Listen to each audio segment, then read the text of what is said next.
Can you talk to us about how the science supports maybe a loving father or a non-gestational carrier? Maybe you're using a surrogate or your wife has carried or something like that. Yeah. So it's actually, this book was preceded by, I wrote a story for the Boston Globe, the Sunday magazine, about my experience of early motherhood and the maternal brain science specifically. And that was like much more focused, that piece was much more focused on pregnancy. And one of the questions, I got a ton of response to that story. And one of the most common questions was from adoptive parents who said, what about me?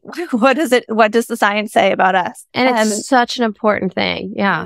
And as I dug deeper into the research, one of the big conclusions of this book is that we have really dramatically misrepresented, underrepresented whose biology can shape them into really good caregivers. And the answer to that is anybody who is really, who dedicates their energy and their attention to caring for, to trying to meet the needs of a tiny, powerful baby. One of the points that I make over and over again in the book is that there are two things that shape the parental brain.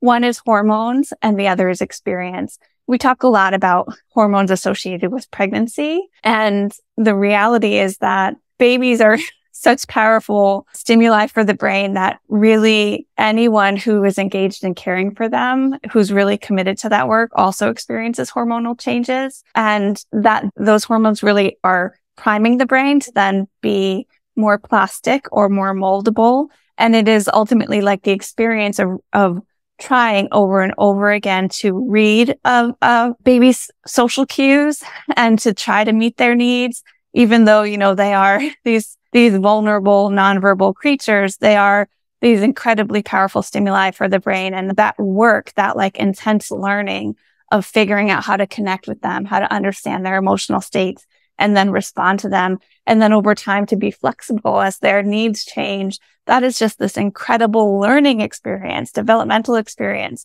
that is open to anyone who really engages in it. Yeah. And so I'm going to just repeat that in my own words because it really blew my mind. What I'm hearing is if you're in proximity with a baby enough, it doesn't matter if you're a father, if you're somebody who didn't carry, if you're an adopted parent, if you're a grandparent, if you are in proximity enough with a baby, your brain will be changed and will be changing.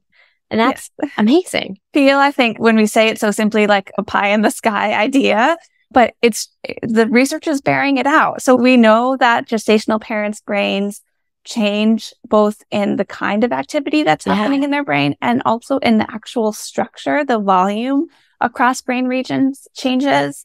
And now we have the research around fathers and others is still emerging. But what we know is that particularly in fathers, the research shows that we know the activity changes. And now we're starting to see that the structure of their brains change also. And there's one particularly fascinating study out of Israel that looked at gay fathers and straight couples.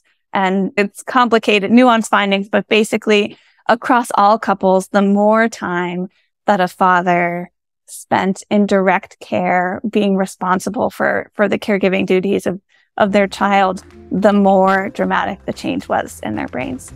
Hi, I hope you loved this little excerpt of Stork'd, the podcast where we talk about all things family building and families. This was a little taste of the bigger episode. We call it a Stork'd Munchkin. If you love what you heard, I highly encourage you to check out the full episode wherever you listen to podcasts. You can also find it on the Stork'd website at storkdpodcast.com. If you're in the process of building your own family or exploring what family means to you and you want to stay up to date on all relevant topics related to family building, don't forget to subscribe to our newsletter. It's called Let's Start a Family and it is found on Substack. Happy listening.